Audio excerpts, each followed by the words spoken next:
Feel- So feel free to respond to that in the chat.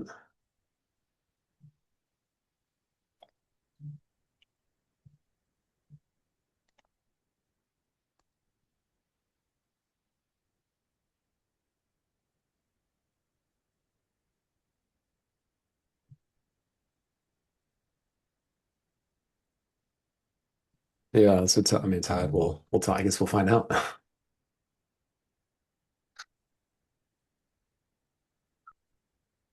So it sounds like drinking water, use of water by data centers, sound impact. That's interesting. Algorithmic bias. Yeah. So Liza, I mean, this is like I think that came up in an earlier webinar. Yeah, that's a different topic, but yeah, bias is a big one. Local communities. Yeah, that's something we'll definitely touch on. Energy, water, carbon. Devastating the surrounding area. All right. Yeah.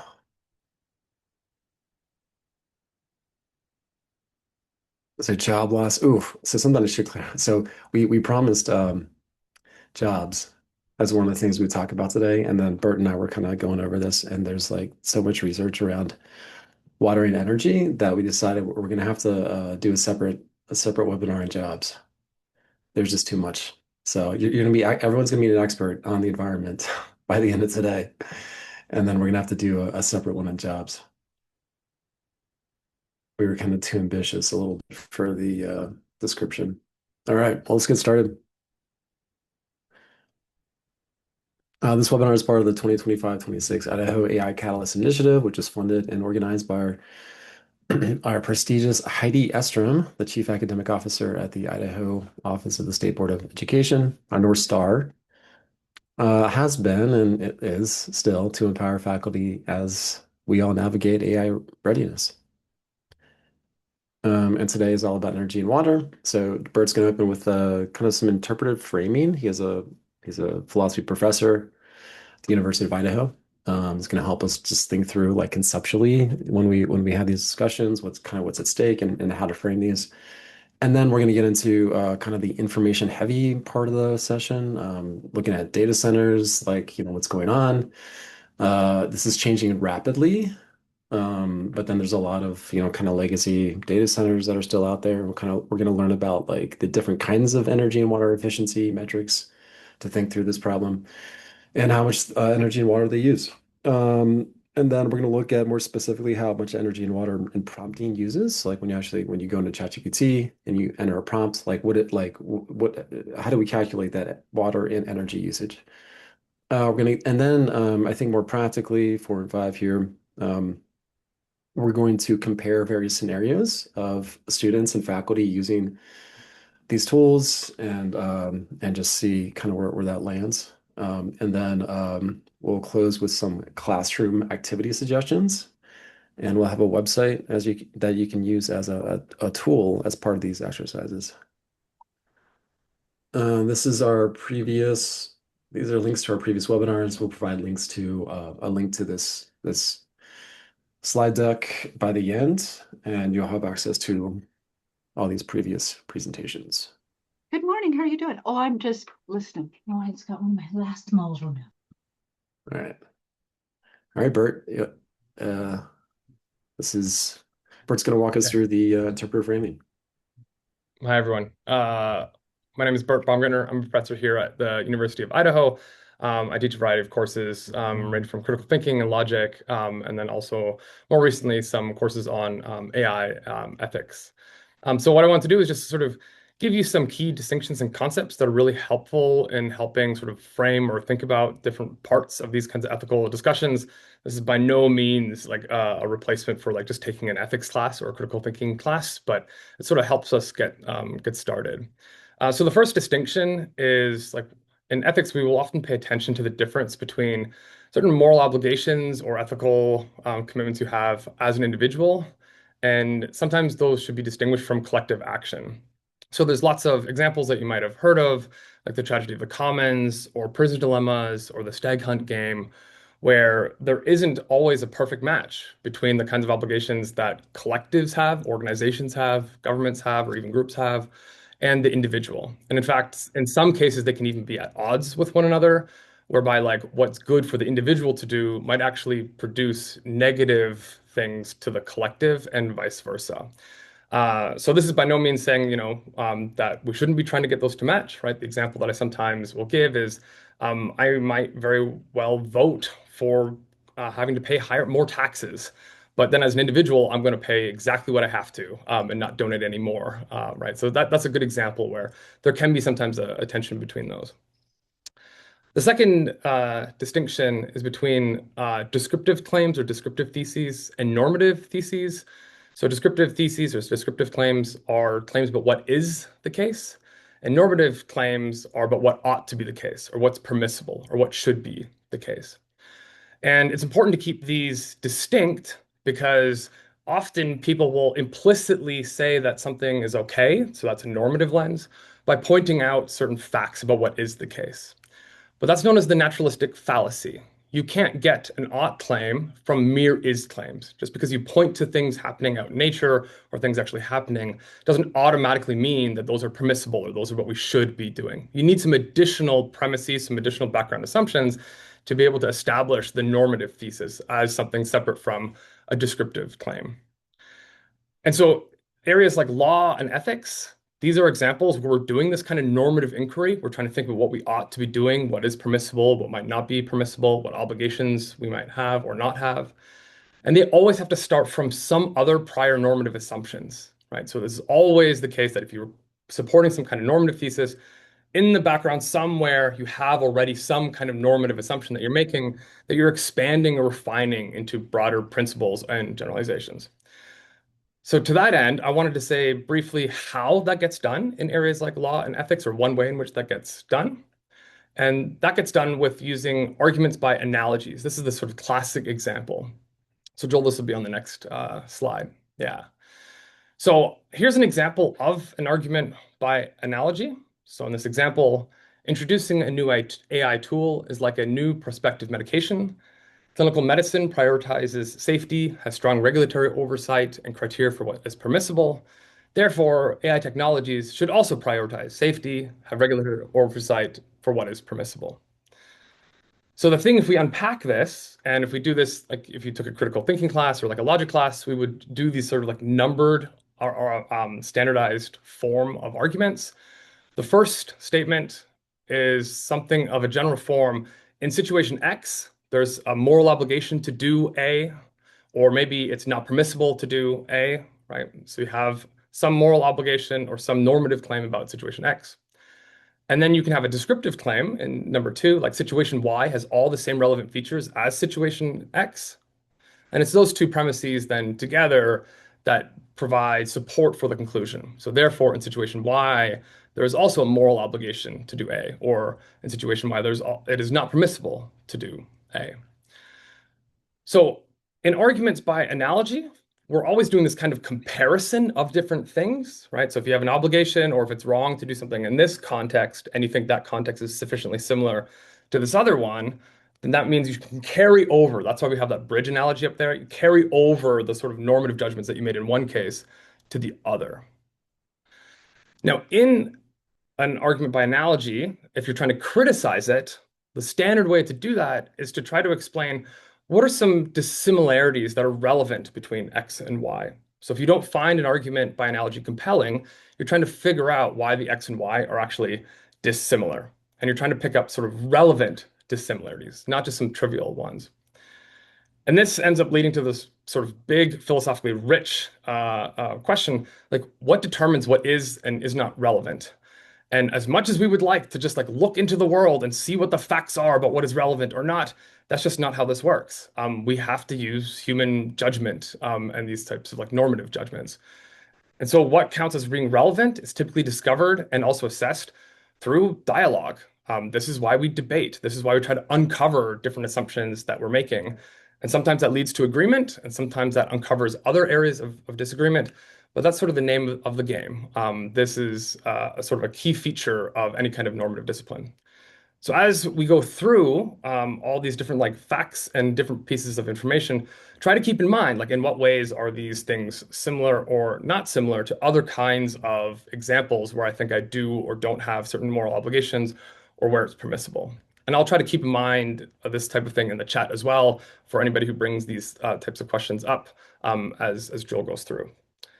So maybe let's briefly pause there and see if there's any quick clarificatory questions about these before we unleash Joel.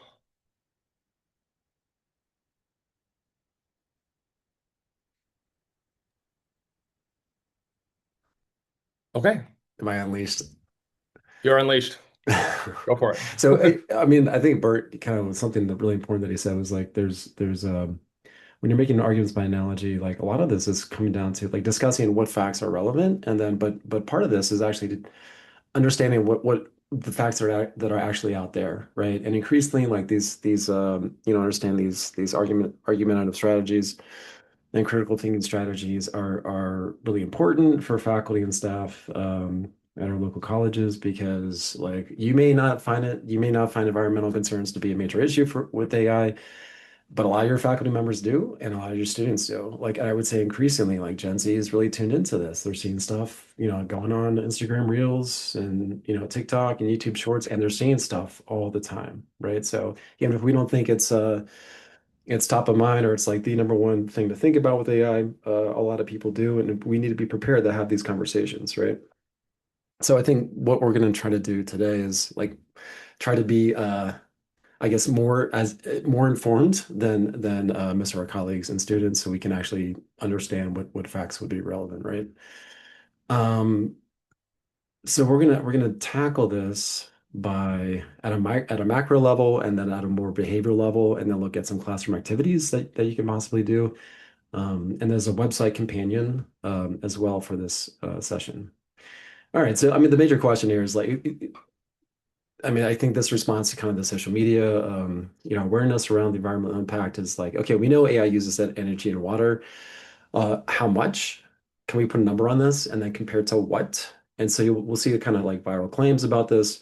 And I think this is what Bert mentioned, like, when we make comparisons, what analogies are we using?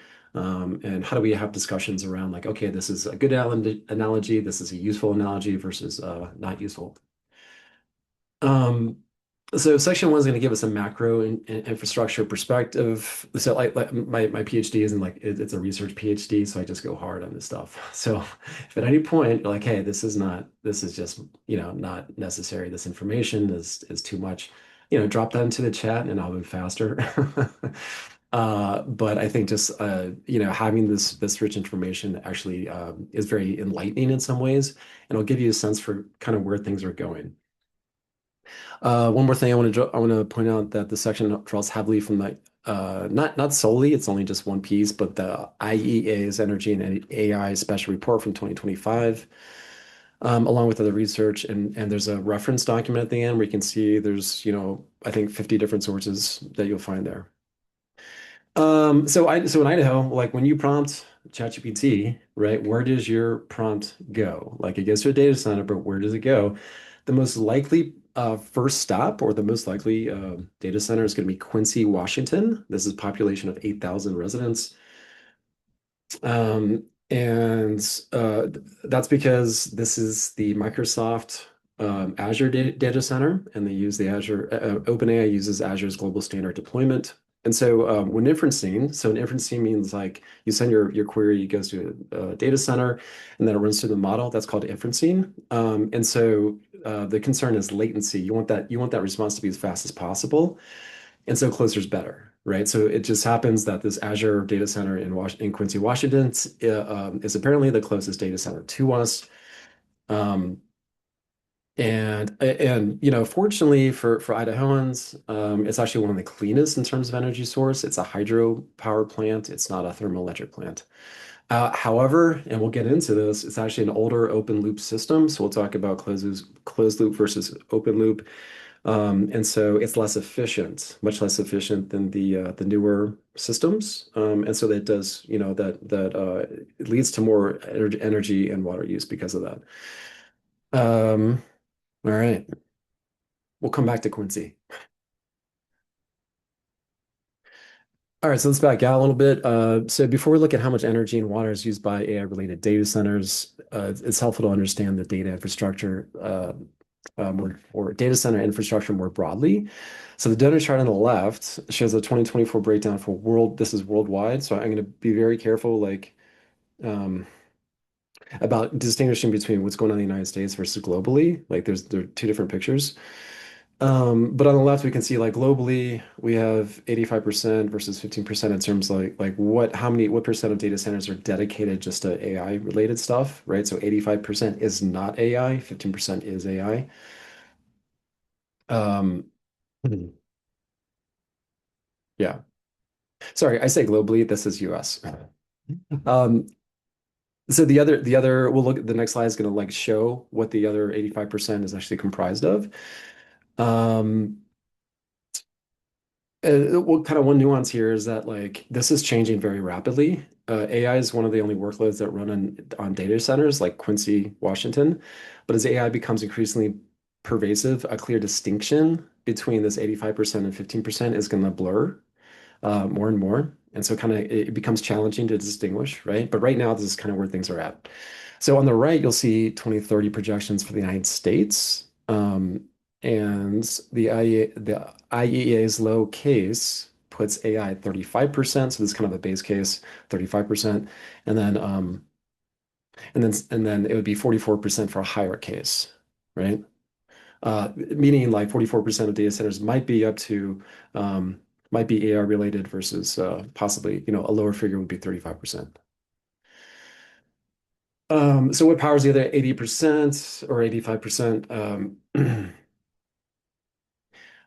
Sorry for that mix up in numbers there. So we have like video streaming, conferencing, enterprise software, social media, right? So like most of our life, aside from when we're using ChatGPT or Gemini, right? Um, is housed in these data centers, right? Or it's mediated by these data centers.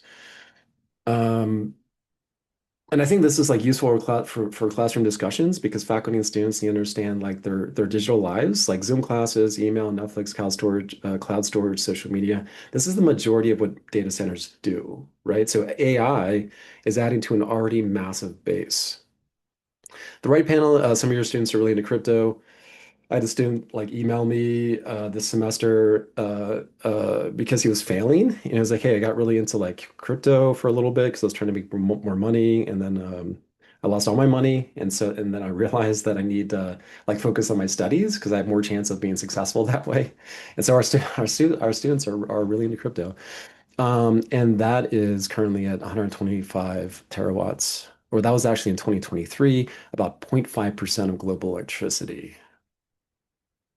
That would include Bitcoin. Um, so data center demand is doubling. So I think this is important for understanding where things are going. It's changing very quickly. And so like in 2014, we had 165 terawatts dedicated to data center usage. 2018, we had 250, 350 in 2022, and then we start to see spikes, 415 in 2024. And then the base case for 2030, so this is going to be in 5 years now, is 945 terawatts. So that's roughly doubling in 6 years after, and I should have like a line that kind of goes back to the early aughts. After 20 years in which the US electricity demand was nearly flat, right? So it's like 20 years fairly flat, and then boom, we're starting to see a spike. Um, so again, the 945 terawatts is kind of a base case here. It might be up to 1100 terawatts, not a radical difference.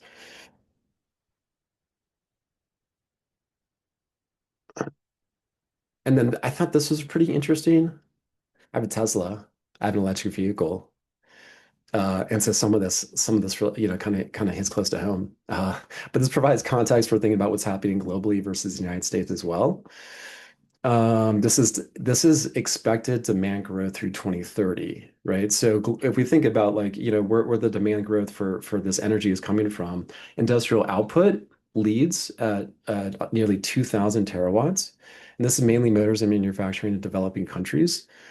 EVs, electric vehicles, add another 838 terawatts because globally, a lot of the car fleets are transitioning from fossil fuels to EV. It places an enormous demand on the electric grid. AC adds another 651 terawatts. And then data centers add on top of this 530 terawatts. So by, kind of offers some perspective about the expected demand just from data centers versus other sources, right? And I think this is relevant for the United States. Like we're actually an outlier in what's going on here.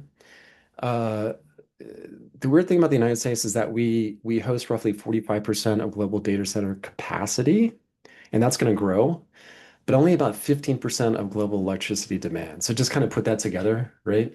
Like those numbers are going to come in tension, right? The other issue, and I think that I saw this in the chat, is that data centers are geographically concentrated. It's not like evenly spread throughout the United States. Remember, this is about latency. You want to have data centers close to where people are using them the most. And so wherever there's high pockets of, wherever the population is concentrated, that's where you're going to have all your data centers, right? So unlike electric vehicles and air conditioning, which distribute across millions of homes, data centers concentrate in specific grid regions. And you may have seen this, but the Mid-Atlantic grid, this is called the BJM, hosts about one-third of the US data center capacity. And it's a fairly small, part of the country, right? So this creates more localized stress. Now we're going to look at, I told you to become experts. This is really interesting when we think about like efficiency. We have these kind of two acronyms here, PUE versus WUE. So we're going to look at how the efficiency of data centers is changing over time, and this is moving.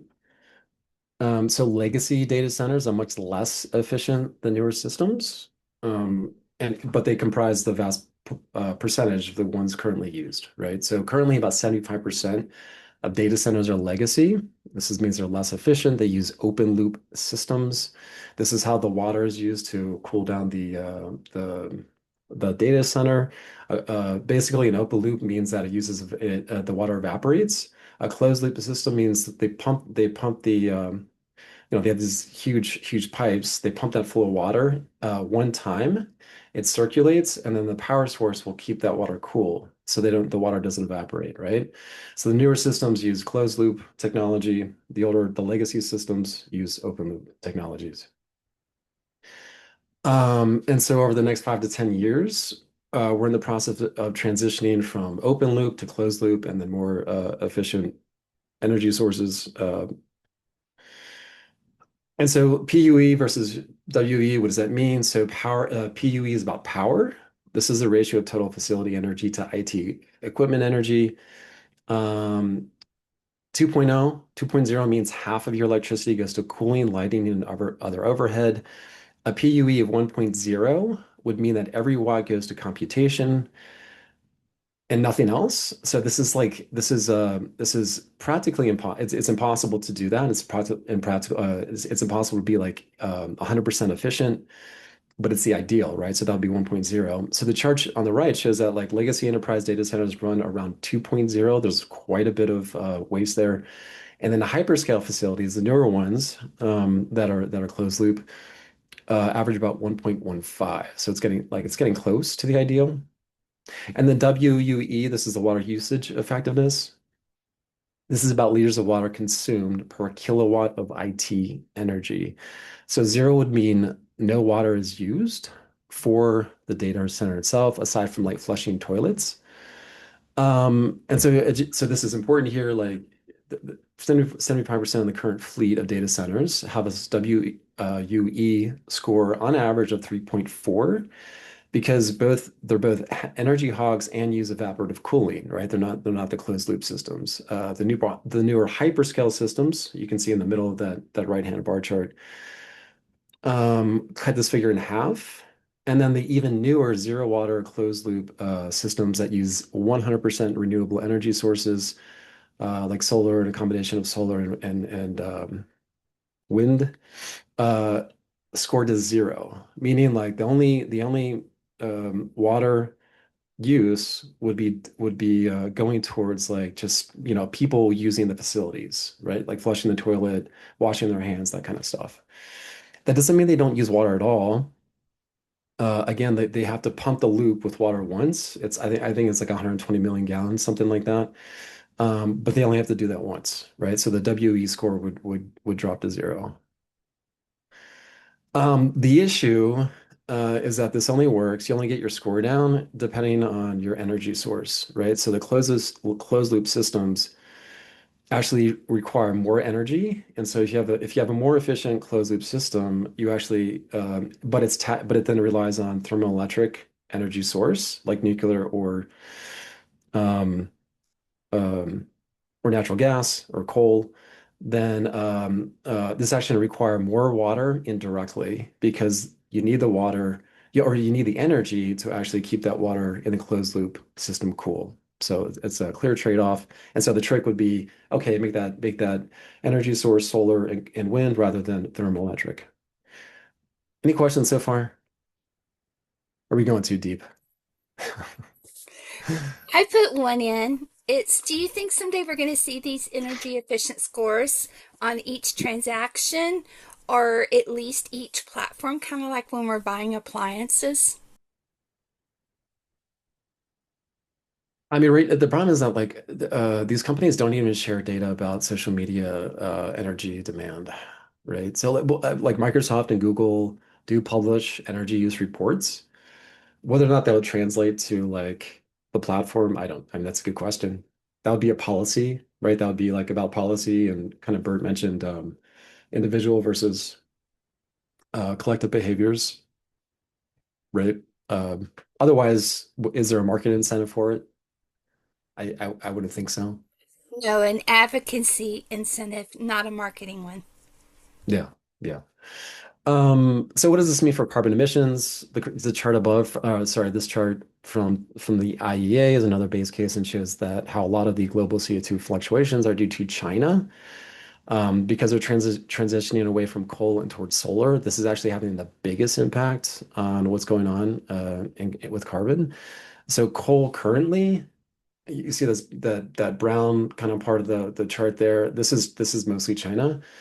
Um, and because China is moving away from coal and they're pumping out these huge solar plants in Western China where they're basing their data centers. This is where we're going to see kind of the tapering of carbon emissions, right? Um, Wind, solar, and hydro currently supply about 27% of electricity consumed by data centers globally, and then natural gas is the third largest. This dominates the United States. That's about 26%, followed by nuclear, 15%, right? So coal is coming down. Natural gas is going to like continue to climb a little bit through 2030, but then taper off, according to estimates. Nuclear is going to increase, solar is going to increase, wind's going to increase, other renewables will kind of remain similar, slightly increasing. All right. So, I mean, according to this chart, we might see, at least from carbon emissions from data centers, kind of tapering off around 2030. But until then, expected to spike. The biggest problem with forecasting energy demand, though, is known as the Jevons paradox. So in one year alone, Google achieved a 33 times efficiency gain and for water and energy for their base models. So between May and 2024 and May 2025, they reduced the compute required for like a normal ChatGPT, normal Gemini query by 33 times. But then in the same year, Google showed a 27% increase in data center electricity, right? So this is kind of the Jevons paradox where like the more efficiency you achieve, the greater demand there is for that product, right? So the Jevons paradox also suggests that individual behavior often has less impact than government policy and corporate design decisions. So like which models are deployed, how much reasoning or thinking is triggered by default, and whether things like video generation becomes mainstream, right? So you might achieve like fantastic efficiency in some areas, but then see just demand spike in other areas.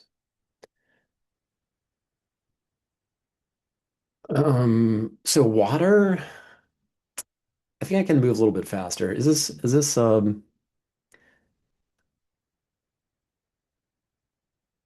I think the last thing I'll mention about like just the water issue is that a lot of the water is indirect rather than direct, right? So when you hear about data centers using water, it needs some of the water to cool the racks of GPUs and all that stuff, providing air conditioning to keep that the temperature. I think they don't want to see the temperature go above something like 80 degrees inside, something like that.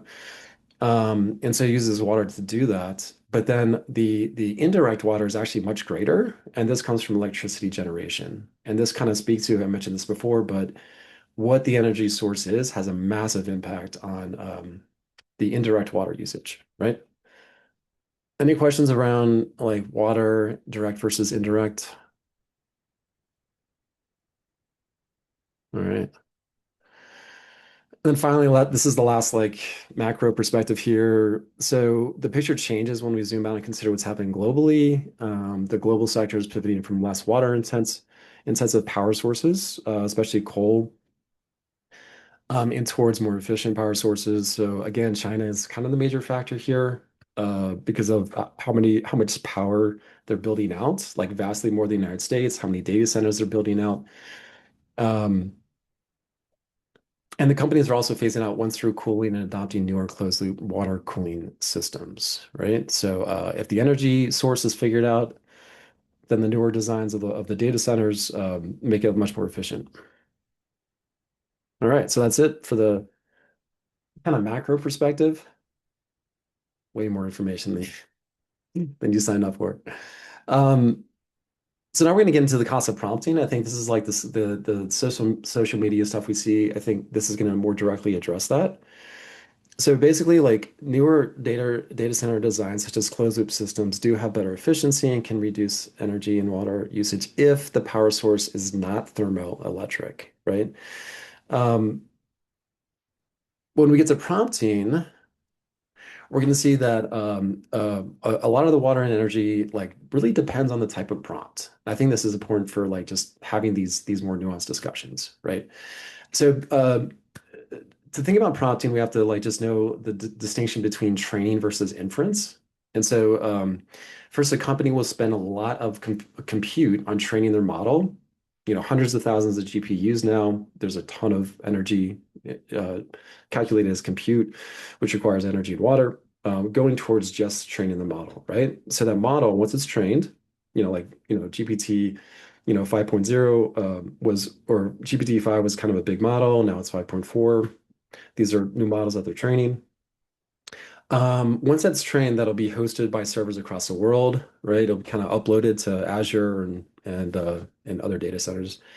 And so when you use ChatGPT, your query is sent to the nearest data center where the model then processes the tokens. This is called inference. So we have training, the training process, which requires compute versus inferencing the model, right? So the donut chart on the left shows the life cycle split. For widely deployed models, inference can account for up to 90% of total life cycle energy. So actually training the model is not nearly as much as inferencing the model. All right, so now we know that prompting is about inferencing. That's like the fancy term. When you prompt ChatGPT, it's gonna do an inference to give you the output, right? So this chart shows why the statement like, AI uses X energy and water is kind of meaningless without specifying the task. Like, what does it mean? Like, what does a prompt actually mean in terms of compute? So Google measured Gemini at 0.24 watts. This was in 2025. And then a Google search, and just by comparison, a Google search from 2009 was 0.3 watts, right? So like, if someone thinks like a Google search is very efficient, in 2009, it required the same amount of compute as a Gemini query in 2025, right? So massive efficiency gains, but then this is the Jevons paradox: with greater efficiency, the more demand. When we get to image generation, that number is going to double, which is still like it might seem relatively small, but it's going to double compared to text. The big jump happens, and I think like this is something to keep your eye on. The big jump happens with thinking and reasoning models. So this is based on DeepSeek R1. It was open source, so they could run it locally on GPUs and kind of test the energy requirements here. And they calculated that at 29.1 watts. So this is a year ago. And then when we get to video generation, we're going to see an even bigger jump, right? So a small video gen output is going to be like, I think a small will be defined as it's either 3 seconds or 10 seconds. That's going to be 90 watts. And then a large video, so up to 30 seconds, is going to be much greater, close to 400 watts, right? The issue with video gen, why it takes so much more, is due to something called quadratic scaling. Basically, like for every second that you increase the video length, it has to process all the previous tokens. And so you have to multiply by four every time, based because of the resolution and the number of tokens making up each resolution.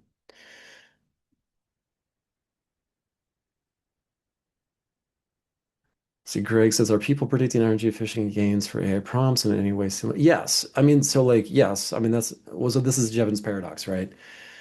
I mean, AI continually to makes things more efficient. These companies can use, their AI technologies to increase efficiency.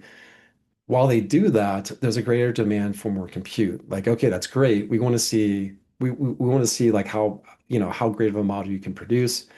And the greatest model is always going to have require more energy, right? Or more compute is kind of the term they would use. So yes, like the base query, like an instant response, will be and is becoming very efficient. But then if you want to do, with agentic AI especially, the more powerful the agent, the more compute it's going to require, and we're just going to see that number continue to be higher, much higher than the instant queries. So going back to, yeah, I mean, well, I think that's the question. Yeah, we don't know. Yeah. I mean, that's why I think Elon's talking about wanting data centers in space, because it's like, hey, there's no way we're going to have space, enough land, on Earth to house the compute that's going to be required by AI. Um, so this goes back to kind of Bert's framing here. So just having these discussions around on social media, and you'll hear some of these things from other students and faculty. Let's say you want to like boost AI. Like, hey, let's say like, hey, like a ChatGPT query is relatively minor. It requires only 0.26 milliliters of water. If you compare that with a hamburger, that uses 2,400 liters of water. So this is actually based on a study, I think from like 2009 or 2008, something like that. It's kind of a famous research, report on how much water is required for a 150-gram burger. The problem is that the burger's 2,400 liter includes the entire agricultural supply chain. This is a boundary problem. This is known as a boundary problem. Whereas the AI figure counts only on-site inference cooling water, right? So these are kind of apples and oranges, like completely different things that we're comparing. So Google explicitly excludes training, user devices, network, and manufacturing per prompt figures, right? We're not thinking about the cement that went into building the data center and all that stuff. So for us, when I think our responsibility, especially in this presentation, is gonna be to compare apples to apples. So this would be a more apples to apples comparison. This is really about like cloud activities, right? That's how we can analyze this. So we want to compare AI with other cloud activities, right? So as you can see, 50 queries of ChatGPT require considerably less energy than watching Netflix or YouTube for an hour. The Zoom meeting assumes, we'll talk about Zoom a few times, it's really important, assumes like 10 people for 50 minutes at 192 watts at the server network level.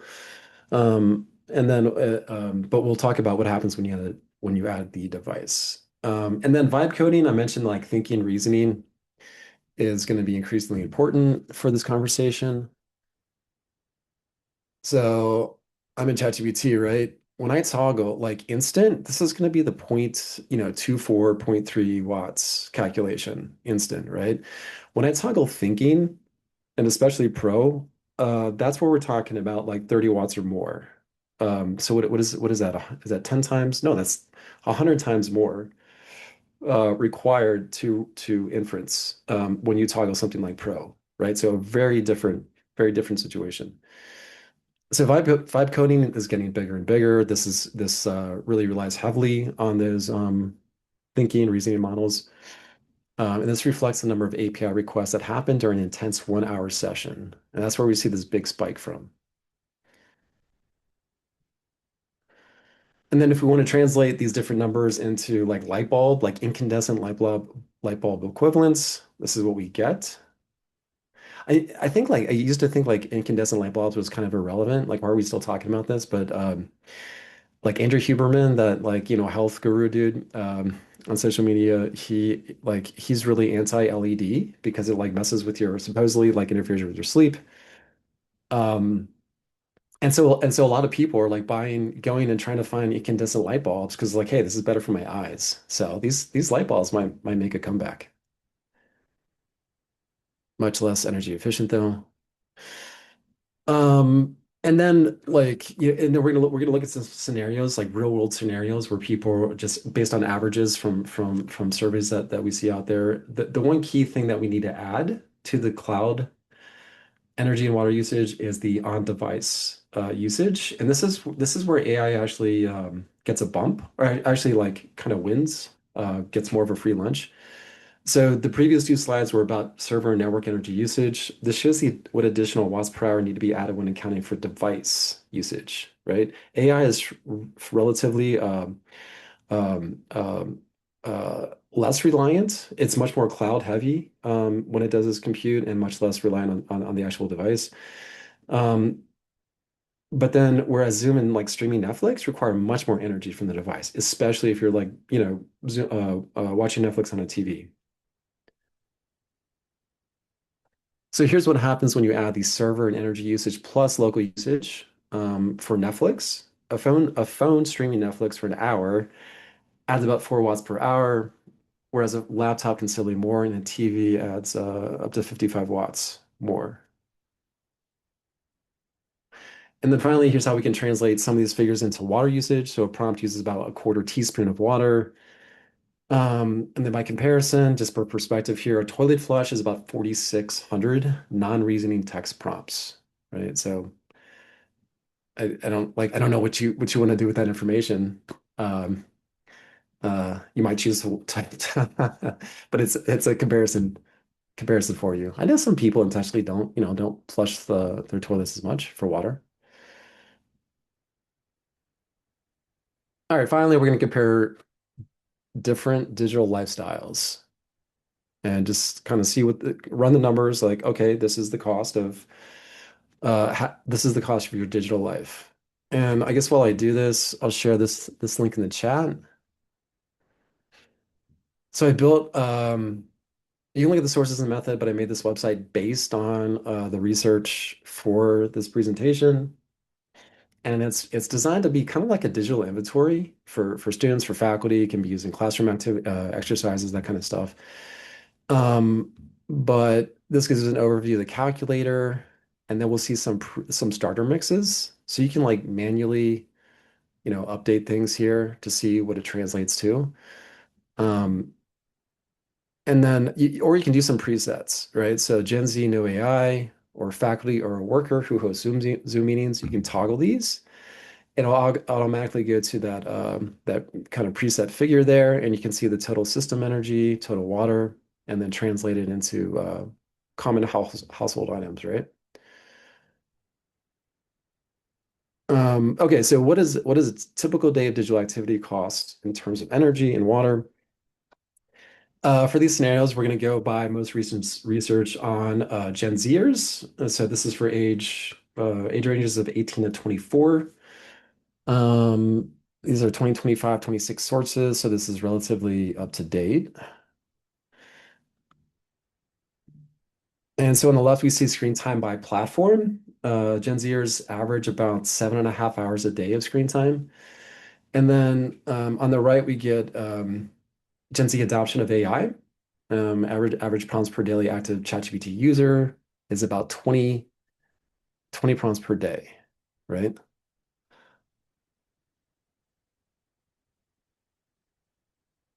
And then for faculty, I think the key metric to, or the key behavioral habit to keep in mind is Zoom meetings, because this is going to have the biggest impact on water and energy. Um,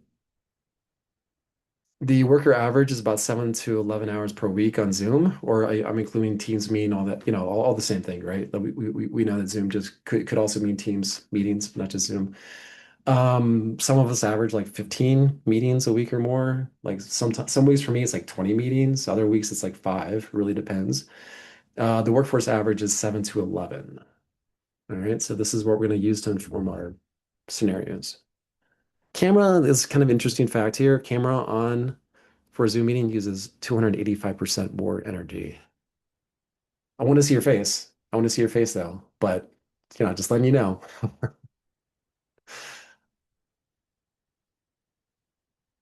All right, so let's do some comparisons, right? And this would be so Gen Z, non-user, non-AI user. So again, this is one of the presets here that you can toggle to kind of see how this breaks down. This is going to be our baseline. So the non-AI Gen Z student, right? So within a single day, this student uses zero AI tools, but is the heaviest social media user and streaming user of the three personas, reflecting typical Gen Z digital habits. So this is like a typical Gen Z student, right?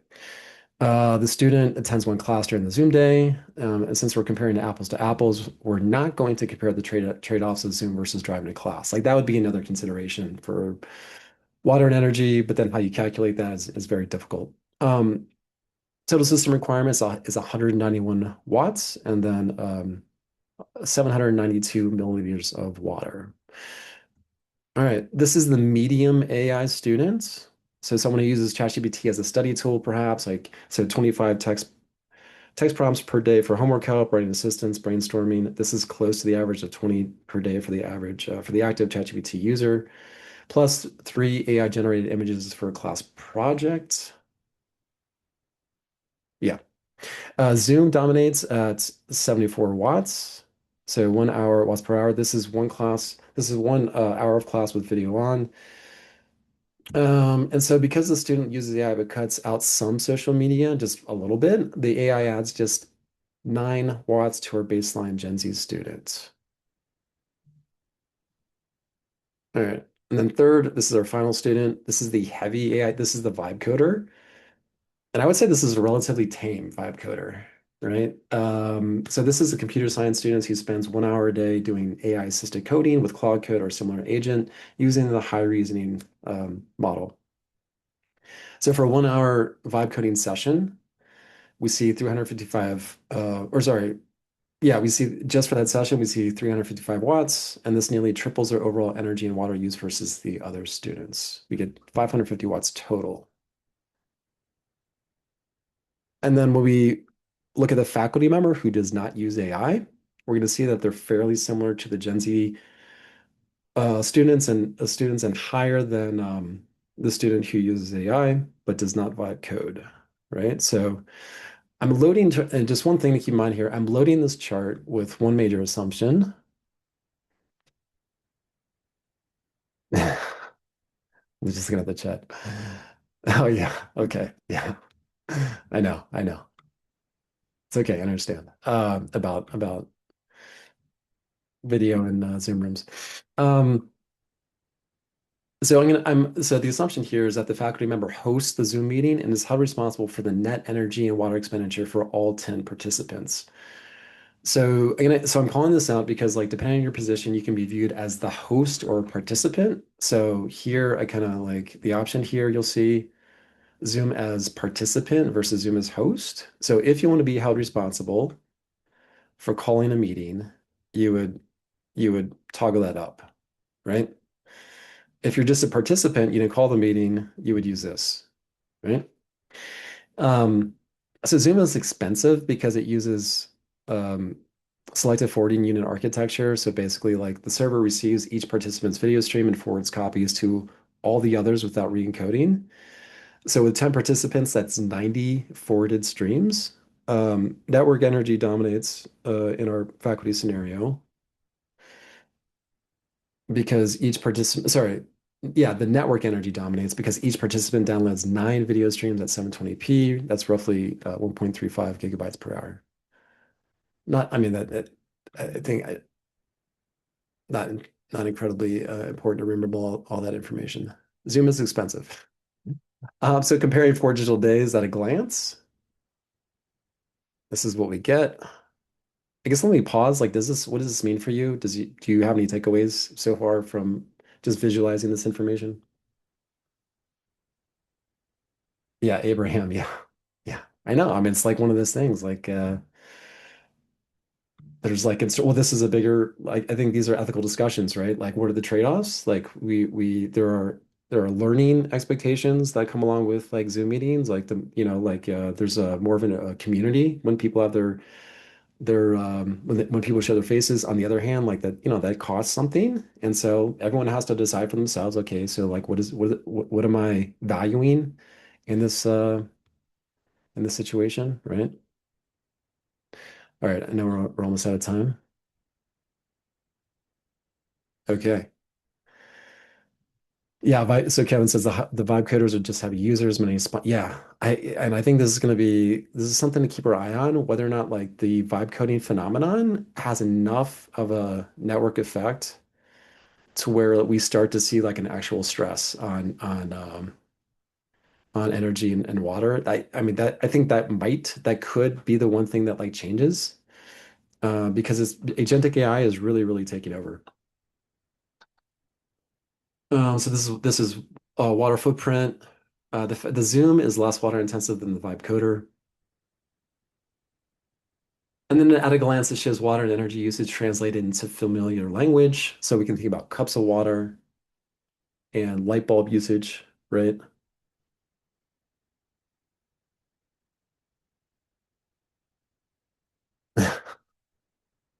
Yeah, yeah, so you can leverage what is your instructor value and just appeal to that, right? Um, all right, so finally we'll close with this. So so how do we navigate these discussions? Let's say we have students, every single semester, and please share in the chat your kind of your experiences with this as well. But every single semester when I survey students around like, whether or not they use AI, the reasons for not using it if they don't. It's, students talk about water and energy usage, right? And then there are additional concerns, right? But those two stand out. And so like how do we have these conversations? And so this is where this website is something that personally I'm going to be using to help with these conversations. I already put that into the chat. Um,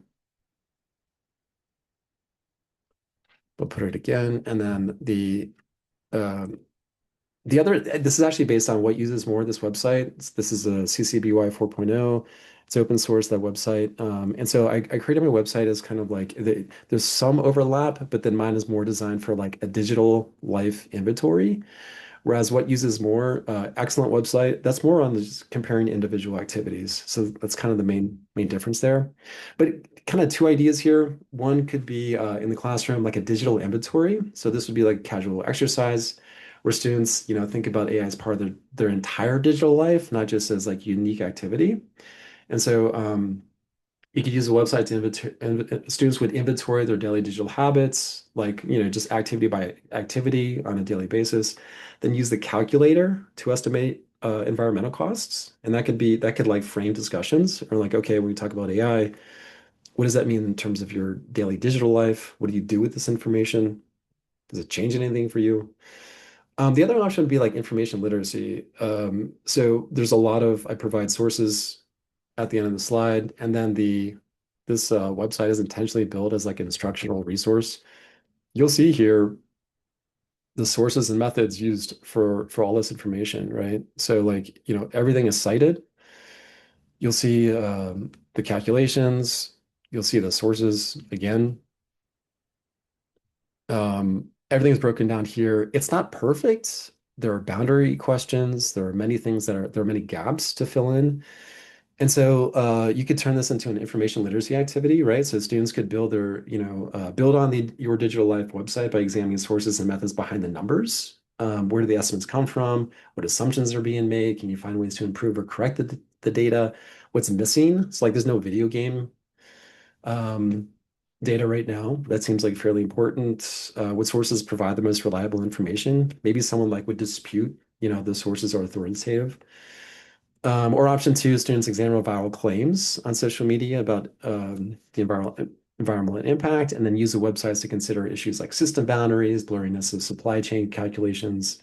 I think Bert's, framing at the beginning is really useful here too. Like, what are we actually, we're always doing analogies. Is this a useful analogy, right? And then what facts are relevant for that analogy? All right. Questions? Do you have resources about video games? Because I think that's one that not having that in there, I think, doesn't create a full picture, right? For some Right. students. I know. Yeah, no, I need to. I did not research. I mean, at the end, like, but when this is all completed, I was like, oh, video games. It Well, didn't. That's I'm not even yeah, saying that it's your fault or anything. I'm just thinking that that website should have that in there. But yeah. No, I wonder totally. if there's a similar website that covers that. Yeah, it's also strange that like the Gen Z data, like the survey data that we saw that informed the scenarios, did not include video games. I was kind of puzzled by that, so I'm gonna have to go back and look at that source again to see if that's like penciled out anywhere. Because you're right. I mean, it's a big activity, you know. Well, and if you've got a beefy graphics card and you're playing some really graphics intensive stuff, you're going to use a lot of energy. Yeah, yeah, 100%. Oh, David has their video game, 16 to 34 terawatts per I say my year. my computer's got a home PC gaming computer's got a 1500 watt power supply, so much Wow. beefier than probably what anybody else's in this meeting is running. So it sounds like we need to And you're a update vibe that. coder too. Yes, and a vibe coder, but I also use it for running local models, so I actually have full inference on my desktop. Right. Uh, But yeah, maybe yeah, Kevin never, yeah. But Kevin also only uses solar and never flushes the toilet yes, to there we cancel it go. all out. I'm just joking. I think the light bulb, if you go back to the light bulb one, I mean, the slide you had, that's really interesting to me because, I mean, my kids leave the light bulbs on all the time at my house. And so I think that actually makes it seem almost less impactful in a way, but it puts it in perspective at least, right? Well, these are also incandescent light bulbs, right? Versus LEDs. So LEDs would be a sixth of that. I mean, Yeah, it's good, fair yeah, point. yeah, yeah. I mean, incandescent light bulbs, man, this we used to pay a lot of money for that. Um, I should have put I this in should the put this in chat the before, but this is like feedback for the webinar. So, just kind of a survey there. If you could respond, let us know. All right, see you, Bert. Thanks, appreciate it. Jason, wonder about the energy consumption to create code video games even prior to usage. Yeah, that's another good thing. Like maybe this site needs to include data around like training, like like the infrastructure that leads before I mean inferencing and streaming and all that stuff. That would be interesting. Yeah. And vibe coded video games. Yeah. Vibe coding. I Yeah. Yeah.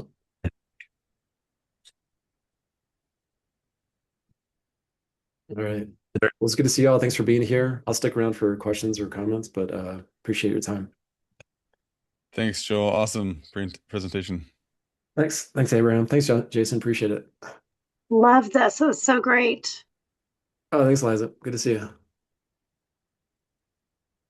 Oh, wow. PS5, 203 watts while gaming. Interesting. All right. So we need to include that data. That's really good. Yeah. Yeah, that's not that hard to find because you can look at the Is power that per supply, what they is that run.